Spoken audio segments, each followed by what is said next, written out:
Hello दोस्तों, कैसे हो आप लोग। दोस्तों आज के इस वीडियो में हम सहमति पंचनामा बंटवारा के ऊपर बात करने वाले हैं। टॉपिक बहुत ही खतरनाक है, बहुत ही महत्वपूर्ण है, इसीलिए आप इस वीडियो के अंत तक बने रहें। आज मैं सहमति पंचनामा बंटवारा करके दिखाऊंगा, भाई उसका फॉर्मेट क्या होता है, सारा कुछ बताऊंगा।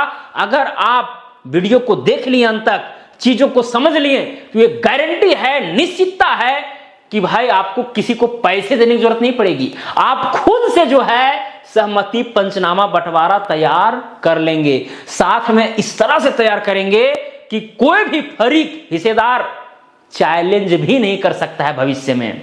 तो बने रहे अंत तक, बहुत ही महत्वपूर्ण वीडियो है। तो चलिए बिना टाइम वेस्ट के इस वीडियो को शुरू करते हैं।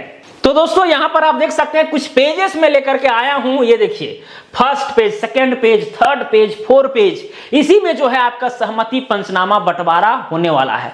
ये जो पहला पेज है, ये आप देखिए, ये 100 रुपया का स्टाम्प पेपर है। तो आपको करना क्या है दोस्तों, सबसे पहला काम कि भाई 100 रुपया का स्टाम्प पेपर आपको खरीदने हैं, इसको खरीदने हैं, ठीक है।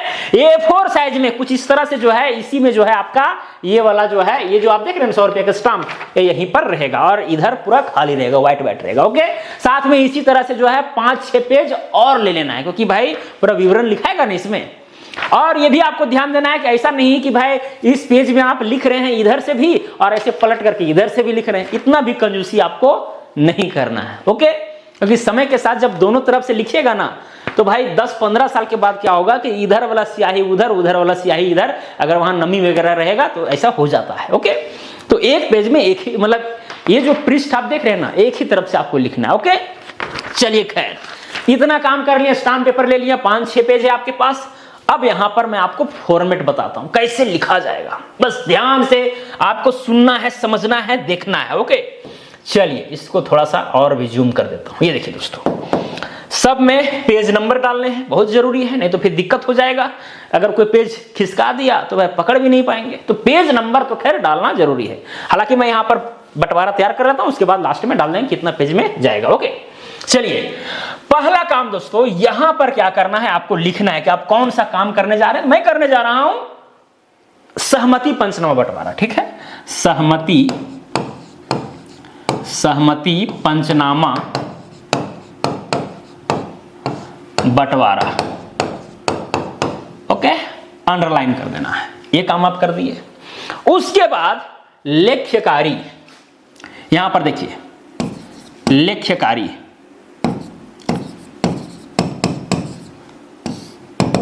ओके।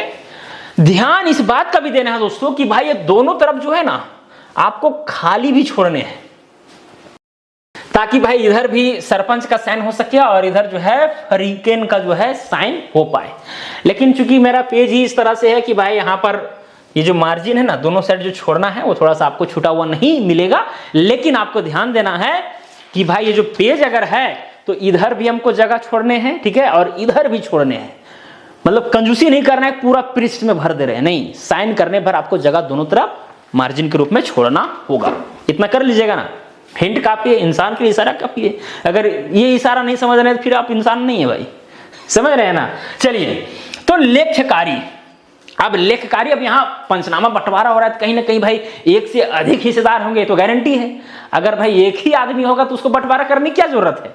तो यहां पर अधिक लोग हैं, तो यहां पर पहला फरीक का यहां पर जो है नाम, ठीक है, नाम, पिताजी का नाम, जाति, पता लिखा जाएगा। ओके, फिर जब ये सारा कुछ लिख लिया जाएगा, नाम, पिताजी का नाम, जाति, पेशा, ठीक है, उसका भाई ग्राम, पोस्ट, अंचल, जिला, राज्य का अस्थाई निवासी, ठीक है, फिर लिखाएगा यहां पर ओ।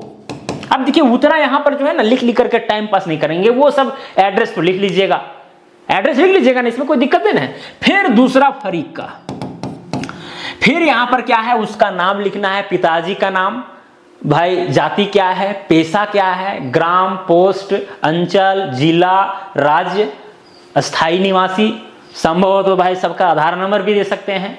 फिर यहां पर वो लिखना है, क्योंकि हम यहां पर मान के चल रहा हूं कि 3 हिस्सेदार हैं, ठीक है। फिर यहां पर तीसरा नंबर देना है, फिर इसका भी जो है यहां पर नाम, पिताजी का नाम, बार बार इसलिए बोलते रहे ताकि आपको याद रहे, नाम, पिताजी का नाम, जाति, पेशा, ठीक है, ग्राम, पोस्ट, फिर आपका हो गया अंचल, जिला, राज्य का स्थायी निवासी, क्योंकि ये लास्ट हो गया तो फिर वो नहीं लगाना है, वो का मतलब और है कि नहीं। तो ये तो 3 यहां पर फरीक हो गए, क्लियर, 3 फरीक हो गए। अब दोस्तों लेखकारी के बाद यहां पर लिखाएगा लेख्यधारी, लेख्यधारी। अच्छा, लेखकारी और लेखधारी किसे कहते हैं? लेखकारी मतलब लिखने वाला, लेखधारी यानी लिखा हुआ चीज को धारण करेगा। जैसे रजिस्ट्री होता है ना, जमीन अगर मान के चलिए हम खरीद रहे हैं किसी व्यक्ति से, तो रजिस्ट्री जो कॉपी होगा वो कौन रखेगा? हम रखेंगे कि अगला आदमी रखेगा? जो बेच रहा है वो हम रखेंगे, हम खरीद रहे हैं तो हम उस रजिस्टर्ड कॉपी को हम धारण कर रहे हैं, इसीलिए हम हो जाएंगे लेखधारी। और जो लिख रहा है वो हो जाएगा लेखकारी, यानी वो लिखने का काम कर रहा है कि नहीं, समझ आ रहा है ना। चलिए, तो यहां पर क्या है दोस्तों कि जितने भी यहां पर फरीक हैं वो लेखकारी भी हैं और लेखधारी भी हैं, यानी लिखेंगे भी एक दूसरे को और साथ में उस लिखा हुआ चीज को रखेंगे भी, सबके लिए महत्वपूर्ण है। तो यहां पर हम लिख सकते हैं बहक एक दूसरे को, या फिर जो है लेखकारी ही लेखधारी है जो आपको लिखना है, या फिर यहां पर जो है लिख दीजिए बहक एक दूसरे को, ठीक है, ब्रैकेट में आप लिख सकते हैं कि लेख्यकारी ही लेखधारी है।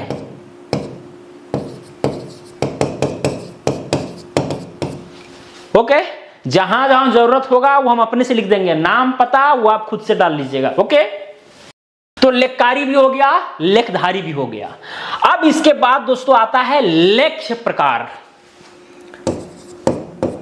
लेख्य प्रकार यानी भाई ये क्या चीज लिखा जा रहा है, तो बस जो ऊपर में आप लिखे ना वही चीज यहां पर लिख दीजिएगा, ठीक है। सहमति पंचनामा बंटवारा या फिर आपसी सहमति, आपसी सहमति पंचनामा बंटवारा, इतना लिख दिए। तो 3 चीज लगभग में जो है ना ये पहला पेज में आपका अट जाएगा। लेखकारी, अगर लेखकारी बहुत लोग हैं, ठीक है, ज्यादा हिस्सेदार हैं, तो भाई लेखकारी लिखते लिखते ये जो है पेज खत्म हो जाएगा। फिर आपको नेक्स्ट पेज में जो है लेखधारी और साथ में ये लेख्य का प्रकार लिखना है। ओके, तो 3 चीज यहां पर देख लिए, लेखकारी, लेखधारी, लेख्य प्रकार। बस यही फॉर्मेट आपको केवल ध्यान देना है, बाकी बात तो आप ये सब थोड़ा बहुत ही आपको याद रखना है। ओके, काम हो जाएगा। चलिए, पहला पेज भर गया, अब चलेंगे दूसरा पेज में। किसमें चलेंगे? दूसरा पेज में। चलिए इसको हम साइड करते हैं, ठीक है। अब आ गए हम पेज नंबर 2 में। ये देखिए दोस्तों, ये मेरा पेज नंबर 2 है। अब इसमें क्या क्या लिखा जाएगा?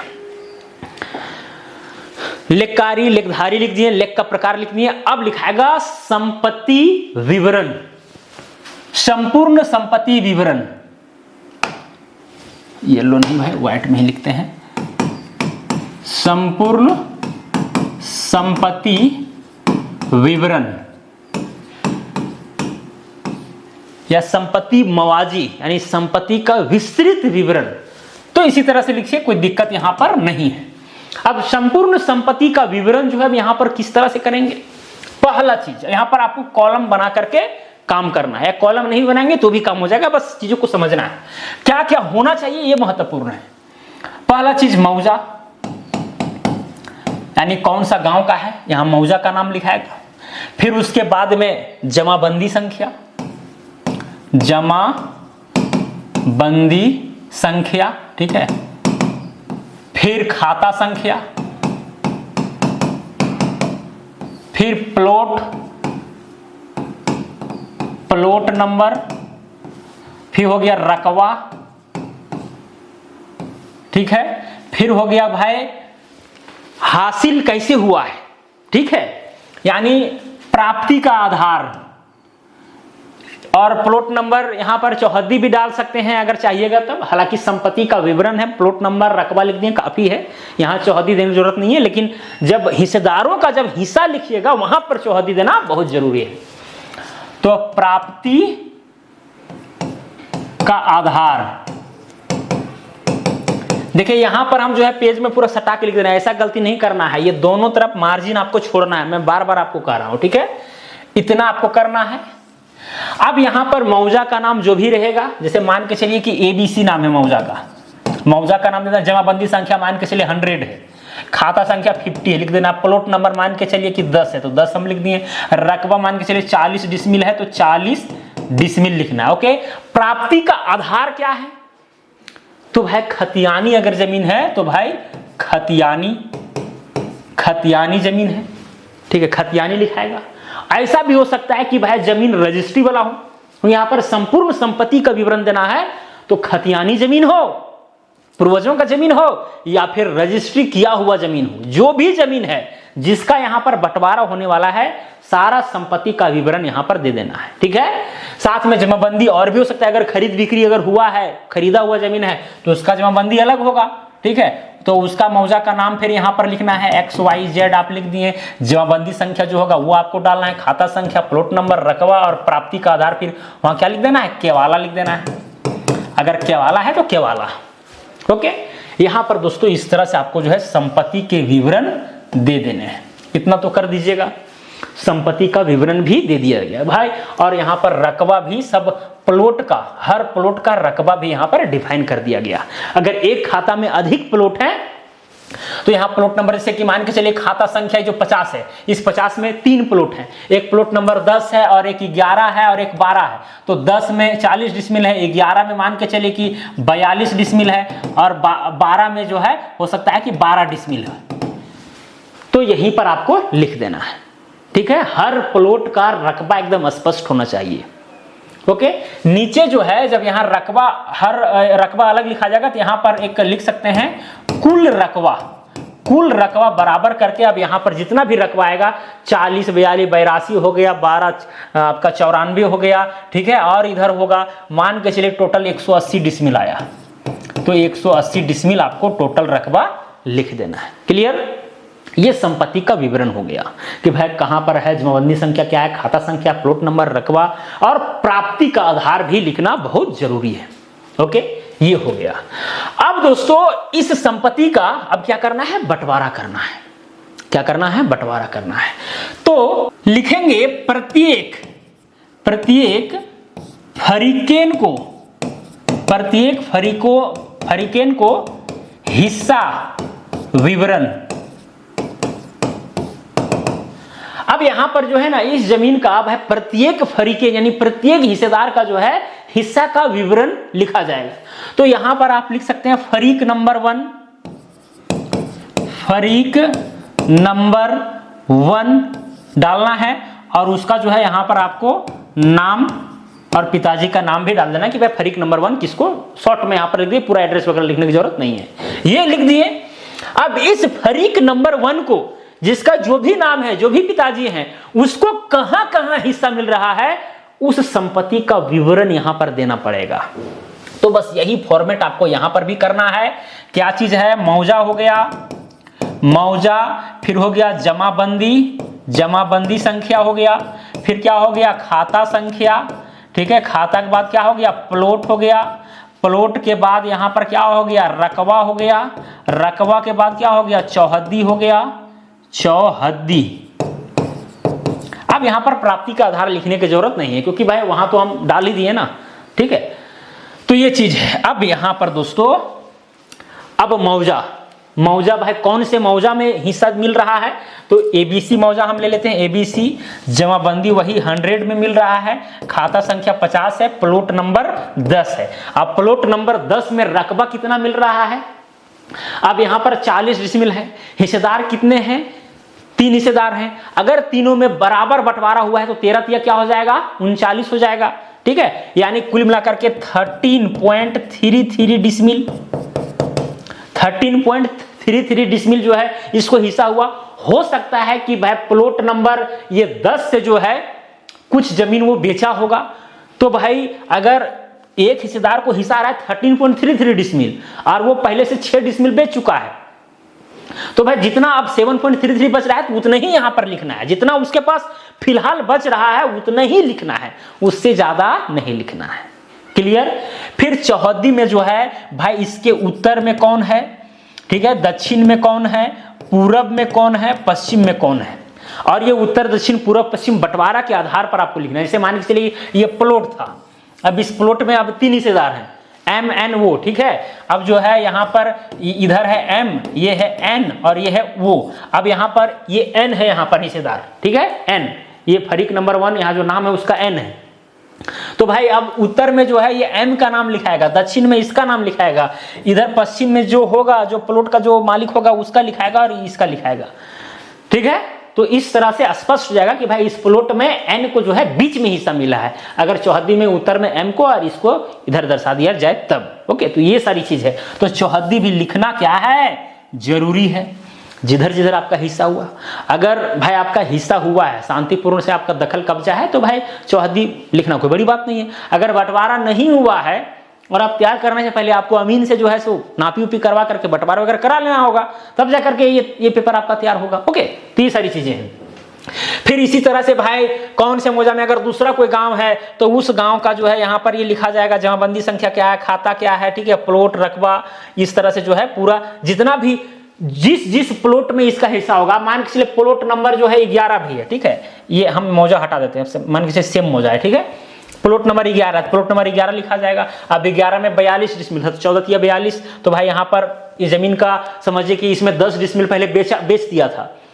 42 डिसमिल में 3 हिस्सेदार हैं तो 14 डिसमिल हिस्सा होगा, तो 10 डिसमिल पहले जो है ना ये बेच दिया था ये आदमी, जो भी नाम होगा, तब उसका वहां पर कितना बचेगा, 4 डिसमिल बचेगा। तो यहाँ पर 4 डिसमिल लिख देना है। और उत्तर पूरब दक्षिण पश्चिम जो भी यहाँ पर आ रहे होंगे, ठीक है, हो सकता है जो खरीदा होगा वो पश्चिम साइड में होगा, पूरब साइड में तो जो खरीदने वाला व्यक्ति है उसका यहाँ पर नाम लिख देना है। ओके, मतलब कुल मिलाकर के बात यह है दोस्तों कि जो फॉर्मेट आपको मैंने यहाँ पर दिया है उस फॉर्मेट के आधार पर आपको क्या कर देना है, जमीन जिधर मिला है, ठीक है, जो जमीन मिला है उसको यहां पर दिखा देना है, बस इतना करना है।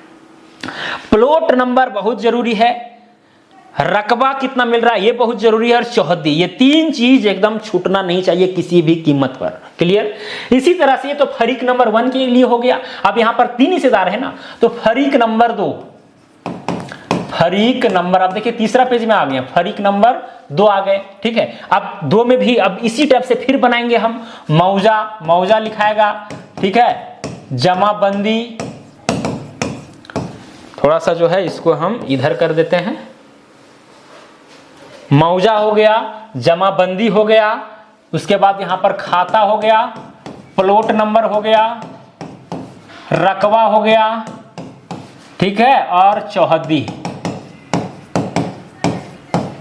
ये हो गया। इतना लिख दीजिए, और भी कुछ अगर आपको जोड़ना है तो जोड़ सकते हैं, लेकिन इतना तो खैर मैंडेटरी है।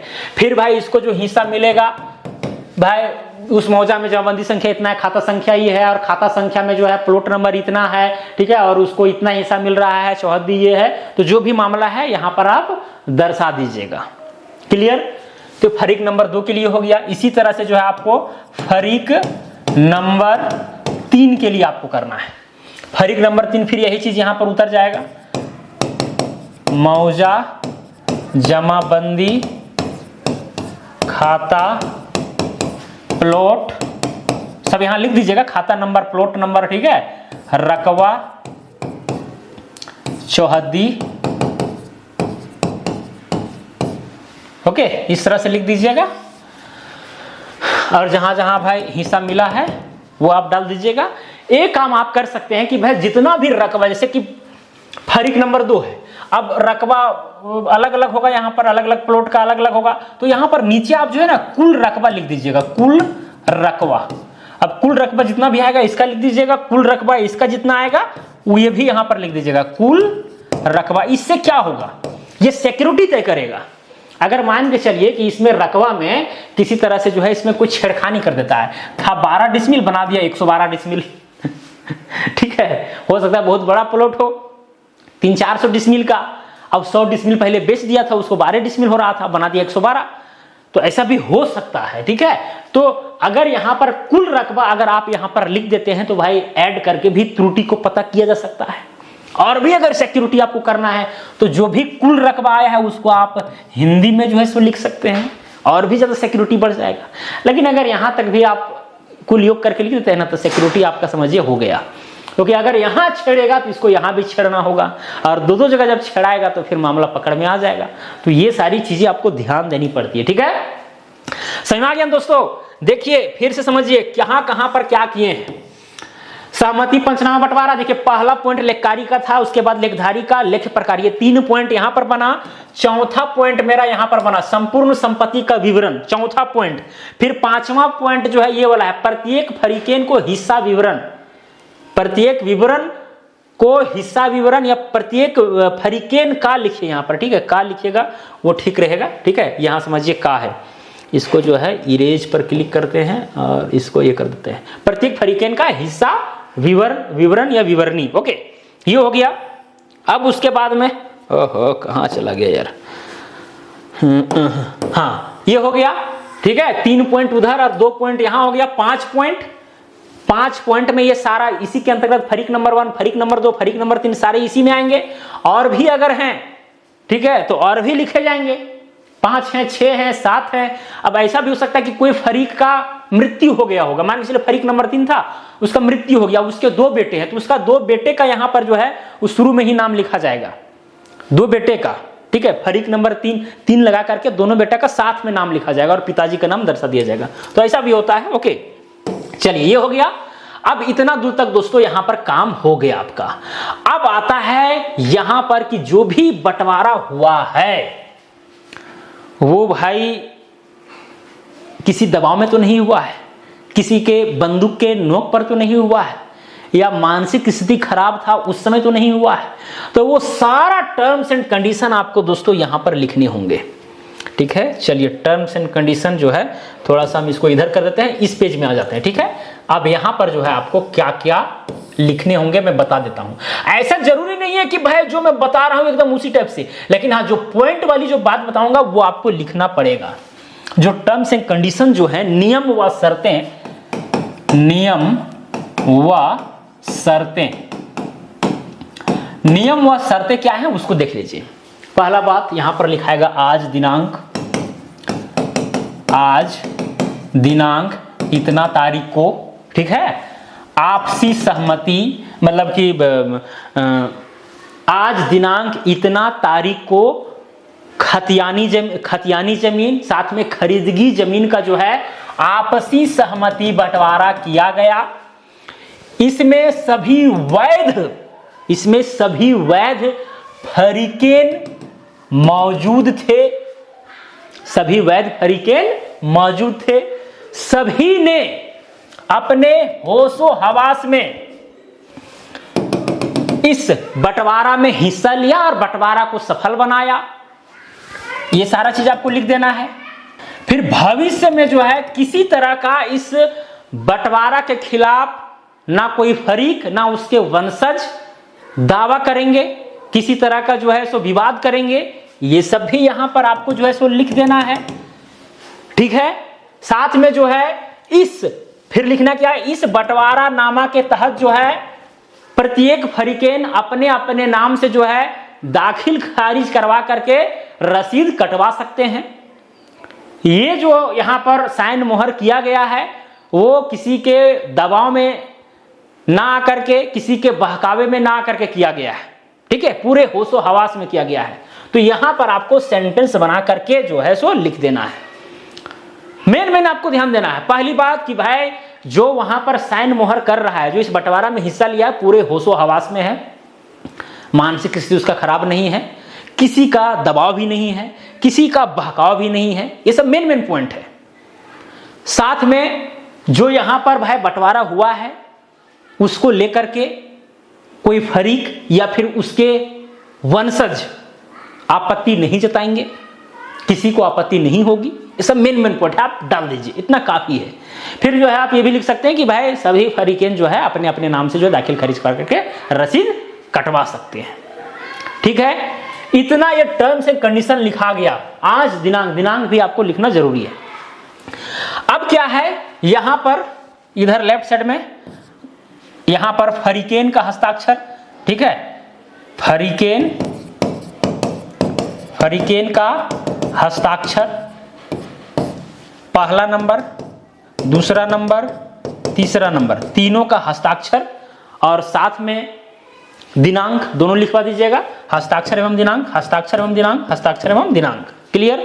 गवाहों का हस्ताक्षर, गवाहों का हस्ताक्षर कम से कम, भाई पंचनामा बंटवारा है तो 5 गवाह का साइन करवा लीजिएगा। पहला, दूसरा, तीसरा, चौथा, पांचवा। तो गवाहों का हस्ताक्षर भी हो गया, फरीकेन का भी हस्ताक्षर हो गया। सारा में पेज नंबर डालना है। ये जो यहां पर तैयार हुआ है, ये जो बंटवारा यहां पर तैयार हुआ है वो कितने पेज में हुआ है? तो भाई ये टोटल जो है 4 पेज में हुआ है। ठीक है, कितने पेज में हुआ है? 4 पेज में हुआ है। क्लियर। तो यहां पर page number 1, page number 2, page number 3, page number 4 आपको लिख देना है। साथ में अगर इसमें वंशावली लगाते हैं वो लगाना चाहिए। ठीक है, एक वंशावली भी बना करके जो है वंश वृक्ष, ठीक है, ऐसे जो है यहाँ पर एक इसी तरह से A4 साइज रहेगा और यहाँ पर लिख सकते हैं वंश वृक्ष। ओके, और जहाँ से आपका खतियान वगैरह शुरू है वहाँ से भाई कौन कौन 3 अगर हैं तो तीनों का नाम यहाँ पर रहेगा। ठीक है, अगर किसी का मृत्यु होगा तो उसके बेटे का नाम, तो ये वंश वृक्ष बना करके जो है और सारी फरीकेन का साइन करवा करके, सरपंच का साइन करवा करके आप जो है इस सहमति बंटवारा में जो है सो लगवा देना है। लगाना ही है इसको। ठीक है, ठोस बनेगा। हालांकि इतना तक भी काम चल जाएगा लेकिन ये बनाइएगा तो और ठोस हो जाएगा। क्लियर। तो वंश वृक्ष भी जो है सो लगा देना है और ये पेज नंबर क्या हो जाएगा? 5 हो जाएगा। तो पेज नंबर डालने से क्या होता है कि अगर कोई व्यक्ति हटा देता है जानबूझ करके या किसी कारणवश हट जाता है तो पता चल जाता है कि भाई फलाना पेज हट गया है। ओके, तो ये सारी चीजें हैं। ओके, यहां पर आपका काम हो गया। अब दोस्तों यहां जो है फरीकेन का हस्ताक्षर तो ये लास्ट पेज में हुआ है, गवाहों का हस्ताक्षर लास्ट पेज में हुआ है। आपको क्या करना है कि भाई इधर जो आप मार्जिन, इधर राइट साइड में जो मार्जिन छोड़िएगा, प्रत्येक फरीकेन का हस्ताक्षर होना चाहिए हर पेज में। इधर दाहिना साइड में जो मार्जिन रहेगा, दाहिना साइड में, जैसे ये पेपर है आपका, तो दाहिना साइड में जो है ऐसे करके जो है प्रत्येक फरीकेन का है। और यहां पर अगर 5 गवाह है तो कम से कम 3 गवाह का जो है इधर हस्ताक्षर का, गवाहों का भी और फरीकेन का भी, क्योंकि 5 गवाह का साइन करवाइएगा थोड़ा से ज्यादा लगेगा। अगर जगह है तो 5 का भी करवा सकते हैं। ओके, तो ये हो गया दाहिना साइड में। ये फरीकेन और गवाहों का हस्ताक्षर जो है यहां पर हर पृष्ठ में होना चाहिए, पहला से लेकर के यहां तक वंश वृक्ष में भी होना चाहिए। ठीक है, फिर क्या है, अब लेफ्ट साइड का जो मार्जिन बचेगा, लेफ्ट साइड में जो है हर पृष्ठ पर जो सरपंच साहब होंगे आपके, ठीक है, उनका यहां पर साइन व मुहर रहेगा। लेफ्ट साइड में साइन रहेगा, मुहर रहेगा, साइन रहेगा, मुहर रहेगा, साइन रहेगा, मुहर रहेगा, साइन रहेगा, मुहर रहेगा, साइन रहेगा, मुहर रहेगा। अब बताइए, अगर इस तरह से आप तैयार करते हैं, इतना ठोस तरीका से काम करते हैं, तो किसी का मजाल है कि जो चैलेंज कर देगा उस बंटवारानामा पर? कभी नहीं कर सकता है। हाँ, ऐसा हो सकता है कि आप इसमें थोड़ा बहुत जो है फेरबदल कर सकते हैं चाहेंगे तो, लेकिन जो जो चीजें मैंने आपको बताया है वो तो भाई लिखना है आपको। नहीं लिखिएगा तो फंसिएगा, सिंपल सी फंडा। बाद में वो पंचनामा बंटवारा चैलेंजेबल हो जाएगा। ओके, चलिए खैर। तो दोस्तों अगर समझ में आपको नहीं आया तो वीडियो को आप फिर से देख लीजिए, चीजों को समझिए, और गारंटी है कि आपको जो है समझ में आ जाएगा। अगर नहीं आया तो देख लीजिएगा तो फिर आ जाएगा, नहीं तो फिर जो है 99% लोगों को तो खैर समझ में आ ही गया होगा, इसमें नो डाउट है कि नहीं। ओके, तो इस तरह से दोस्तों हम लोग पंचनामा बंटवारा का यहां पर ये फॉर्मेट में लिखते हैं। ओके, चलिए तो दोस्तों आज के लिए इतना ही। अब मिलेंगे अगला वीडियो में। जय हिंद, जय भारत।